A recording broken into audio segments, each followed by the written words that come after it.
We caught a burglar, and what we did to him made even the cops start laughing. I was flipping burgers at my summer barbecue when Mrs. Kowalski's cat literally threw itself through her closed kitchen window. Not near the window. Through the window. Glass exploded everywhere, and this orange tabby landed in her flower bed screeching like it had seen the devil himself. 20 of us just froze mid-conversation and stared, because cats don't just kamikaze through windows for no reason. Then we heard a man inside Mrs. Kowalski's house scream, "What the hell?" followed by the loudest crash I've ever heard that wasn't a car accident. Mrs. Kowalski, who was standing right next to me holding a plate of potato salad, dropped the entire thing on the ground and whispered, "I live alone." That's when my roommate Gavin, who was already 6 beers deep and shirtless for some reason, grabbed the metal barbecue spatula, held it up like a sword, and yelled, "Who wants to be a hero?" before sprinting full speed toward her back door. 4 other drunk guys immediately chased after him, screaming various battle cries, and I just stood there thinking this was either the dumbest or greatest thing I'd ever witness. But here's where it gets weird. As Gavin reached Mrs. Kowalski's back door, it flew open from the inside, and a guy in all black came running out carrying a pillowcase full of stuff. He was wearing a ski mask in the middle of July and didn't see Gavin until the last possible second. They collided at full speed, and the burglar's pillowcase exploded on impact, sending jewelry and electronics flying through the air in slow motion. A laptop hit the fence, rings scattered across the grass, and Gavin, who'd somehow held onto his spatula during the collision, just laid there on top of the burglar yelling, "I've captured him! I've actually captured him!" The burglar tried to scramble away, but Derek tackled him from the side with a pool noodle, which shouldn't have worked but absolutely did, because the burglar slipped on Mrs. Kowalski's wet grass and went down hard. My cousin Felix, who'd grabbed a bag of charcoal for reasons nobody understood, just dumped the entire thing on the guy's head. The burglar was now covered in black dust, coughing and blind, and that's when Julian appeared out of nowhere holding a massive watermelon above his head, like the boulder from Indiana Jones. Time actually seemed to slow down as Julian wound up his throw. Everyone watching started yelling different things. "Don't do it! Do it! That's evidence! Throw it!" The burglar looked up through his charcoal-covered ski mask just in time to see 20 pounds of watermelon flying directly at his face. The impact sounded like a cartoon sound effect. The watermelon exploded. The burglar went down, and Julian just stood there with his arms raised in victory yelling, "Watermelon justice!" The burglar wasn't knocked out, just absolutely covered in fruit chunks and charcoal dust, laying on his back making sounds like a broken accordion. Gavin stood over him with the spatula pointed at his chest and said, completely seriously, "You've been grilled, criminal." Mrs. Kowalski walked over, looked down at this disaster of a human being on her lawn, and started laughing so hard she had to sit down on the grass. She was crying, laughing, couldn't breathe, just pointing at him and wheezing. The burglar tried to say something, but his mouth was full of watermelon, so it came out as, legal. Someone yelled that we should call the police, and I pulled out my phone, but before I could even unlock it, my girlfriend Natasha came running out of my house holding the biggest roll of plastic wrap I'd ever seen. The industrial kind we'd bought for covering food at the party. She had this absolutely manic look in her eyes and yelled, "Secure the suspect," like she was in a cop show. Before anyone could process what was happening, she started wrapping the burglar's legs together while he was still lying there covered in charcoal and fruit. She wrapped around and around and around, and the burglar was too shocked and winded to even fight back. He just kept saying, "Wait, what? What is this? What's happening?" in this confused, defeated voice. Derek immediately understood the assignment and started wrapping the guy's arms to his torso. Then Felix found another roll of plastic wrap in my kitchen, and they just kept going. Within 3 minutes, this burglar looked like a human burrito, just his head sticking out, completely immobilized, covered in black dust and watermelon chunks, lying on Mrs. Kowalski's lawn while 20 drunk people stood around watching like this was normal. But then it got weirder because Gavin suggested we take him to the front yard to wait for police, and 6 guys just picked him up like a log and carried him. The burglar was screaming the whole way, yelling about his rights and lawyers and illegal detention, but Gavin just kept spatula tapping his head saying, "Shh, you're under citizen's arrest." Very legal. Very cool. They propped him up against my fence like a decoration, and that's when people started getting really creative. Mrs. Kowalski's daughter posted the photo to social media with the caption, "Neighborhood Watch actually works," and within 10 minutes it had 500 likes. My neighbor Ashley brought the burglar a plate of food and tried to hand feed him a burger, asking if he wanted cheese. He just stared at her in complete horror and said, "I want a lawyer," but Ashley just shrugged and said, "We don't have lawyers, but we have really good potato salad." The absurdity of the situation was escalating by the second. Someone turned the music back up. People were taking selfies with the plastic-wrapped burglar, and he just sat there having the worst day of his entire criminal career. Then my other neighbor, Mr. Pacheco, walked over to see what the commotion was about. He looked at the scene, didn't even seem surprised, and walked right up to the burglar's face. You, he said, pointing aggressively. You're the one who broke into my house 3 weeks ago. I recognize that stupid beanie. He pulled out his phone and showed the burglar security footage of someone in the exact same outfit breaking his window. The burglar's eyes went huge and he started shaking his head frantically, but Mr. Pacheco wasn't done. He turned to all of us and said, "This guy stole my wife's necklace, her grandmother's necklace." We filed a police report and everything. The energy shifted immediately. This wasn't just a random burglar anymore. This was the burglar who'd been terrorizing our neighborhood for weeks. People started pulling out their phones and checking their own security footage. Within 5 minutes, 3 other neighbors confirmed they had videos of the same guy breaking into their houses. The burglar's face went from angry to absolutely terrified because he realized he wasn't just caught for one break-in. He was caught for everything. That's when someone suggested we properly secure him until the police arrived, because what if he somehow escaped the plastic wrap? Julian, still riding high from his watermelon victory, ran to the hardware store 2 blocks away and came back with rope, more duct tape, and for some reason, a bag of zip ties. I tried to be the voice of reason and said, maybe we'd done enough, but Natasha said, no, we need to be thorough, and started reinforcing the plastic wrap with duct tape. They wrapped his torso, then his legs. Then they started adding rope for extra security. Derek suggested they create a cocoon, and everyone agreed that was a great idea. 20 minutes later, this burglar looked like a mummy. Multiple layers of plastic wrap, duct tape, and rope. Just his face exposed, looking absolutely defeated. Someone put a party hat on his head because they thought it was funny. Another person gave him sunglasses. Mrs. Kowalski took another selfie with him, this time holding a "Thanks for coming to our party" sign. The burglar just closed his eyes and accepted his fate.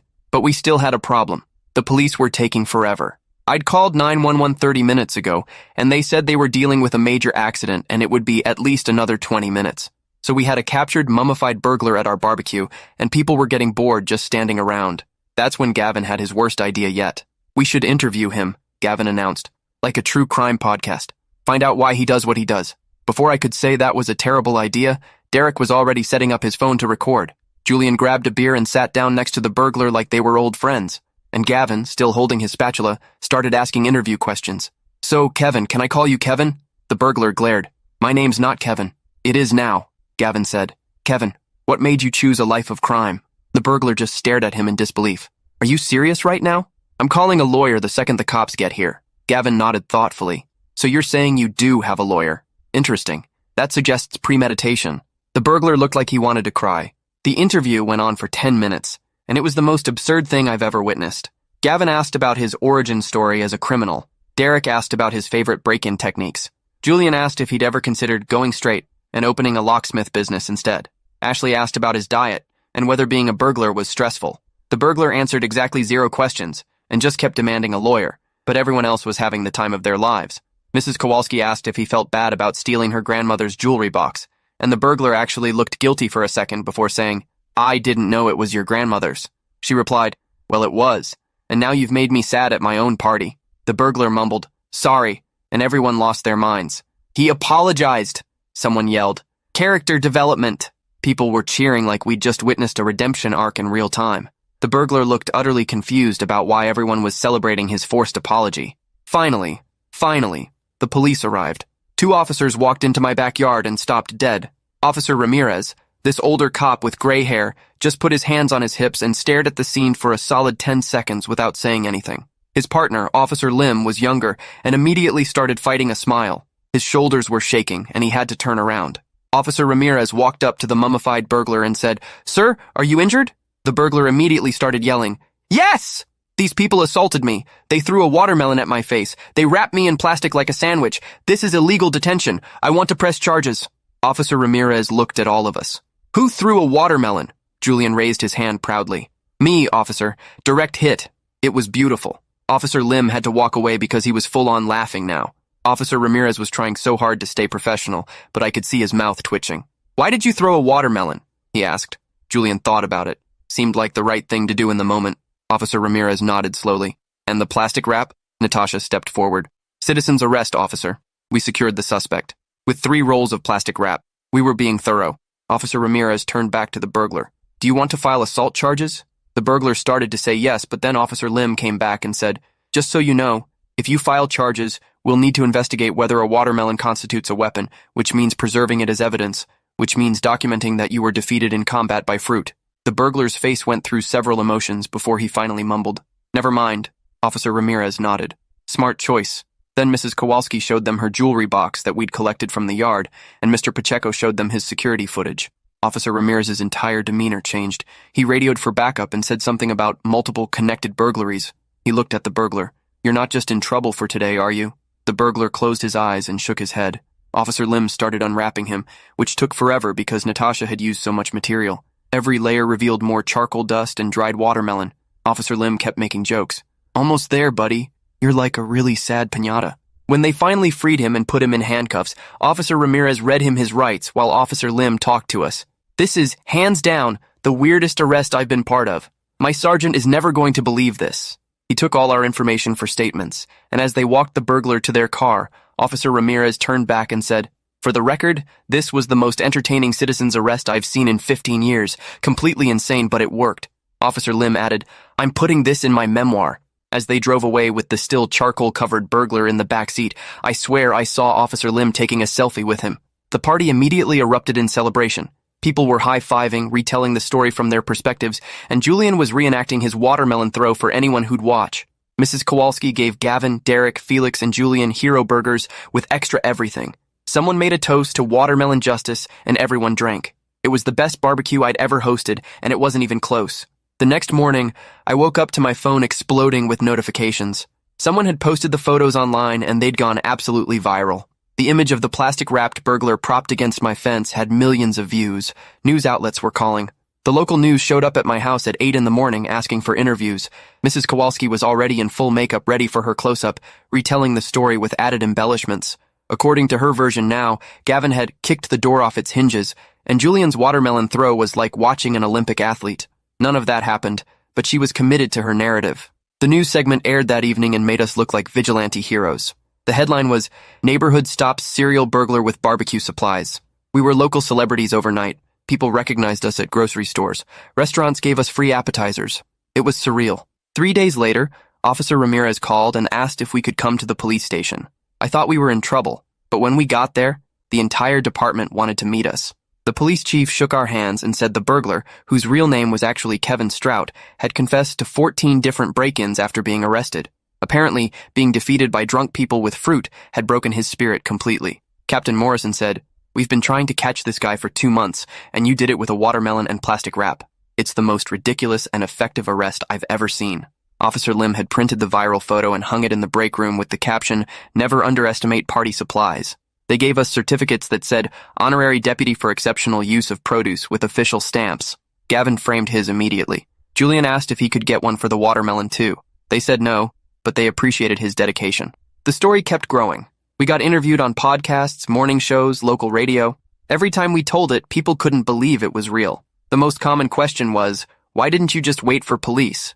And our answer was always drunk logic. The second most common question was, why a watermelon? And Julian's response became legendary. It was there, and I trusted my instincts. That quote became a meme in our city. People commented, trust your instincts with watermelon emojis on completely unrelated posts.